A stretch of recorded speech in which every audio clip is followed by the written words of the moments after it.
بسم اللہ الرحمن الرحیم۔ مولانا سعد صاحب کو بار بار دارالعلوم دیوبند اور دیگر اہل علم کی جانب سے تنبیہ کی جا چکی ہے کہ آپ اپنے بیانات کے اندر قرآن و سنت کی منمانی تشریح نہ کیا کریں، ایسی باتیں نہ کیا کریں کہ جو امت کو گمراہی کی طرف لے جانے والی ہوں۔ لیکن مولانا سعد صاحب کی طرف سے یہ سلسلہ ابھی تک نہیں رکا ہے، بلکہ ان کے بیانات کے اندر ابھی بھی اس طرح کی باتیں آ رہی ہیں کہ جو گمراہی پر مبنی ہوتی ہیں۔ ابھی ان کا بھوپال کے اندر تازہ بیان ہوا ہے، اس کے اندر بھی انہوں نے اس طرح کی بہت سی باتیں کی ہیں۔ ہمارے سامنے اس وقت ان کا بیان ہے اور یہ تحریر ہے جس کا عنوان ہے بھوپال اجتماع دسمبر 2023 میں علماء کرام کی مجلس کے ایک بیان کا علمی جائزہ۔ اللہ تعالیٰ کے خبر دینے کے باوجود حضرت موسیٰ علیہ السلام کے اندر وہ کیفیت پیدا نہیں ہوئی تھی جو انقلاب کے لیے ناگزیر و لازم ہے، نعوذ باللہ۔ اس بیان اور تحریر کو مرتب کیا ہے مفتی خضر محمود قاسمی صاحب دامت برکاتہم العالیہ نے، محتمم جامعہ فاروقیہ ہریور کرناٹک۔ بیان پر تبصرہ کرتے ہوئے مفتی خضر صاحب لکھتے ہیں، بسم اللہ الرحمن الرحیم۔ مولوی سعد صاحب نے بھوپال اجتماع دسمبر 2023 میں جو بیانات کیے ہیں ان میں بے شمار باتیں قابل اشکال ہیں۔ افسوس اور رنج کی بات یہ ہے کہ انہوں نے ایک بار پھر حضرت موسیٰ علیہ السلام کی شان اقدس میں بے ادبی کی ہے۔ اس سے پہلے دسیوں سال تک وہ حضرت موسیٰ علیہ السلام پر دعوت چھوڑنے کا الزام لگاتے رہے اور بنی اسرائیل کی گمراہی کا سبب حضرت موسیٰ علیہ السلام کی خلوت کو گردانتے رہے۔ اب انہوں نے کوہ طور سے واپسی کا قصہ چھیڑا ہے کہ اللہ تعالیٰ نے حضرت موسیٰ علیہ السلام کو ان کی قوم کی گوسالہ پرستی کی خبر دی، لیکن اس خبر سے حضرت موسیٰ علیہ السلام کے اندر وہ کیفیت پیدا نہیں ہوئی جو انقلاب کے لیے ناگزیر اور ضروری ہے، نعوذ باللہ۔ پہلے مولانا سعد صاحب کا بیان ان کے الفاظ میں پڑھیے۔ یہ بیان جو ہے آپ کو اس کا لنک ڈسکرپشن میں مل جائے گا، وہاں اس مکمل بیان کو آپ سماعت کر سکتے ہیں جو سعد صاحب کا بیان ہے۔ تو جو بیان ہے اس کے الفاظ اس طرح سے ہیں سعد صاحب کے بیان کے کہ جس کیفیت کی ضرورت ہے انقلاب کے لیے وہ اللہ کی قسم میرا پنجاب جا کر اس کا یعنی ارتداد کی حالت کا معائنہ کیے بغیر یہ کیفیت میرے اندر پیدا نہیں ہو سکتی ہے۔ اور کیسے ہو سکتی ہے جب کہ موسیٰ علیہ السلام کے اندر بھی یہ کیفیت اللہ کے خبر دینے سے پیدا نہیں ہوئی۔ اس جملے پہ آپ بار بار غور کریں، بار بار اس کو سماعت کریں اور بار بار اس کو پڑھیے گا کہ میرے اندر یہ کیفیت میرے اندر نہیں پیدا ہو سکتی۔ اور کیسے ہو سکتی ہے جب موسیٰ علیہ السلام کے اندر بھی یہ کیفیت اللہ کے خبر دینے سے پیدا نہیں ہوئی، نعوذ باللہ۔ پھر آگے فرماتے ہیں صاحب کہ آپ میری بات پر پوری توجہ دیں گے۔ میں کچھ کہنا چاہتا ہوں، آپ اخبار اور ذرائع سے اور رسائل سے اس بات کو پہنچا کر لوگوں تک کہ ارتداد آ رہا ہے دعا کریں۔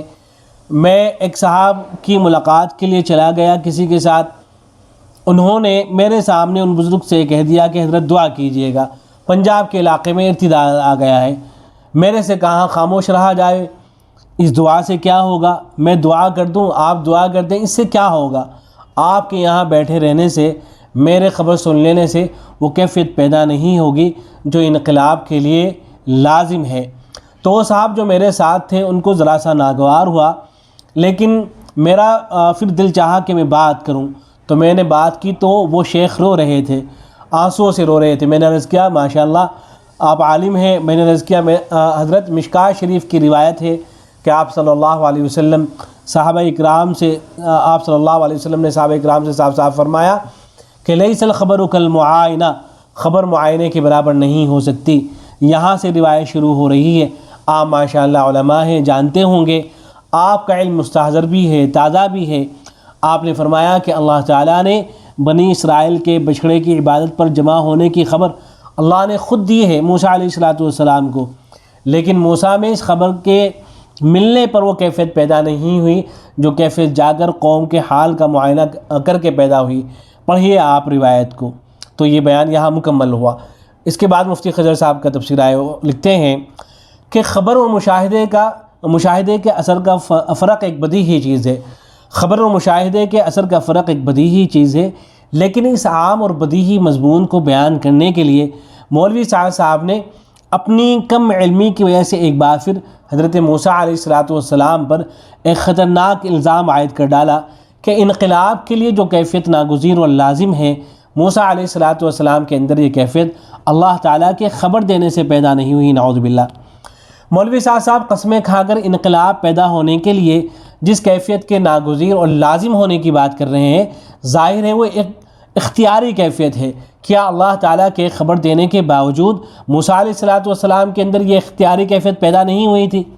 حالانکہ قرآن کا صاف اعلان ہے کہ اللہ تعالیٰ کے خبر دینے سے حضرت موسیٰ علیہ السلام کے اندر غضب اور افسوس کی کیفیت پیدا ہو چکی تھی۔ آپ اسی غصے اور رنج کی کیفیت کے ساتھ واپس ہوئے، پھر مشاہدے کے بعد قوم کی حالت دیکھ کر بے خود ہو گئے اور غیر اختیاری کیفیت طاری ہو گئی۔ مولوی صاحب نے اپنے بیان میں قرآن کریم کی جس آیت کا ذکر کیا ہے اس کی صحیح تفسیر سمجھنا ضروری ہے۔ قرآن کریم کی آیت ہے، اعوذ باللہ من الشیطان الرجیم، وَلَمَّا رَجَعَ مُوسَىٰ إِلَىٰ قَوْمِهِ غَضْبَانَ أَسِفًا قَالَ بِئْسَ مَا خَلَفْتُمُونِي مِن بَعْدِي أَعَجِلْتُمْ أَمْرَ رَبِّكُمْ وَأَلْقَى الْأَلْوَاحَ وَأَخَذَ بِرَأْسِ أَخِيهِ يَجُرُّهُ إِلَيْهِ قال ابن أم إن القوم استضعفوني وكادوا يقتلونني فلا تشمت بي الأعداء ولا تجعلني مع القوم الظالمين قال رب اغفر لي ولأخي وادخلنا في رحمتك وأنت أرحم الراحمين۔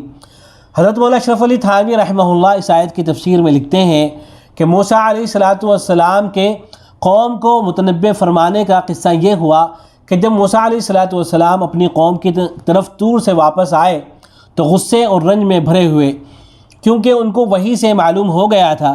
سورہ طٰہٰ میں قال فإنا قد فتنا إلی آخر الآیہ، تو اول قوم ہی کی طرف متوجہ ہوئے، فرمایا کہ تم نے میرے بعد یہ بڑی نامعقول حرکت کی، کیا اپنے رب کے حکم کے آنے سے پہلے ہی تم نے ایسی جلد بازی کر لی؟ میں تو احکام ہی لینے گیا تھا، اس کا انتظار تو کیا ہوتا۔ اور پھر حضرت ہارون علیہ السلام کی طرف متوجہ ہوئے، اس دینی حمیت کے جوش میں جلدی سے توریت کی تختیاں تو ایک طرف رکھیں اور جلدی میں ایسے زور سے رکھی گئیں کہ دیکھنے والے کو کہ اگر غور نہ کرے تو شبہ ہو کہ جیسے کسی نے پٹخ دی ہوں، اور ہاتھ خالی کر کے اپنے بھائی ہارون علیہ السلام کا سر یعنی بال پکڑ کر ان کو اپنی طرف گھسیٹنے لگے کہ تم نے کیوں پورا انتظام نہ کیا۔ اور چونکہ غلبہ غضب میں ایک گناہ بے اختیاری ہو گئی تھی اور غضب بھی دین کے لیے تھا، اس لیے اس بے اختیاری کو معتبر قرار دیا جائے گا اور اس اجتہادی لغزش پر اعتراض نہ کیا جائے گا۔ ہارون علیہ السلام نے کہا کہ اے میرے ماجائے بھائی، میں نے اپنی کوشش بھر بہت روکا، لیکن ان لوگوں نے مجھ کو بے حقیقت سمجھا اور بلکہ نصیحت کرنے پر قریب تھا کہ مجھ کو قتل کر ڈالیں، تو تم مجھ پر سختی کر کے دشمنوں کو مت ہنساؤ اور مجھ کو برتاؤ سے ان ظالم لوگوں کے ذیل میں مت شمار کرو کہ ان کی سینہ خوشی مجھ سے بھی برتنے لگو۔ موسیٰ علیہ السلام نے اللہ تعالیٰ سے دعا کی اور کہا کہ اے میرے رب، میری خطا گو و اجتہادی ہو معاف فرما دے، اور میرے بھائی کی بھی کوتاہی جو ان مشرکین کے ساتھ معاملہ متارکت میں شاید ہو گئی ہو۔ بیان القرآن۔ اس کے بعد تبصرہ کرتے ہوئے لکھتے ہیں کہ معلوم ہوا کہ اللہ تعالیٰ کے خبر دینے ہی سے حضرت موسیٰ علیہ السلام کے اندر غضب اور رنج کی اختیاری کیفیت پیدا ہو گئی تھی، اور قوم کے پاس پہنچنے کے بعد حضرت موسیٰ علیہ السلام کے اندر جو کیفیت طاری ہوئی تھی وہ غلبہ غضب کی وجہ سے غیر اختیاری تھی۔ اسی لیے توریت کی تختیاں ایک طرف رکھنے اور بھائی ہارون علیہ السلام کے ساتھ سلوک کو دینی حمیت کی وجہ سے قابل اشکال نہیں مانا گیا۔ ہائے افسوس، ایک طرف تو اہل علم قوم کی گوسالہ پرستی کے مشاہدے کے بعد طاری ہونے والی کیفیت کو غیر اختیاری قرار دے رہے ہیں اور اس سے صادر ہونے والے افعال کی توجیہ بتا رہے ہیں، اور دوسری طرف مولوی سعد صاحب اسی غیر اختیاری کیفیت کو اصلاح کے لیے ناگزیر اور لازم قرار دیتے ہوئے موسیٰ علیہ السلام پر الزام لگا رہے ہیں کہ اللہ تعالیٰ کے خبر دینے سے آپ کے اندر وہ کیفیت پیدا نہیں ہوئی جو انقلاب کے لیے ناگزیر اور لازم ہے۔ نعوذ باللہ من ذالک۔